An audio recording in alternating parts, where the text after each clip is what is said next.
200. दूध किती आणलं?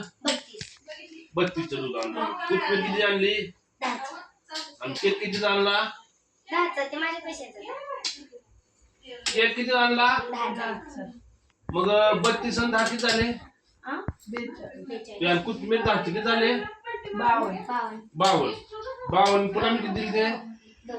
200. मग हिशोब मला सांग. 52 हे कसं? 52 हे 8 रुपये किती झालं? 60 रुपये झाले.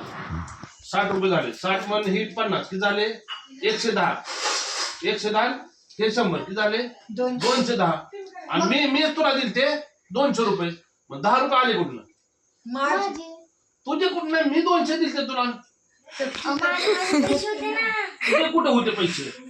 काय काढायचं काम करते? 10 रुपये तो 10 रुपये मधलं 10 रुपये मधलं तो माझ्यात केक खाल्ला तो 10 रुपयात. कसं काय नाही? तुझे पैसे कुणाचे? तो माझ्यातनं 10 रुपयाचा केक खाल्लाय बाई. ती 10 रुपये तू मला दे. अहो तुम्ही 210चा हिशोब केलाय बघा. हा म्हणून मी तर म्हणतो ना 210 रुपये झालेत. 210 कसे असतील बाई?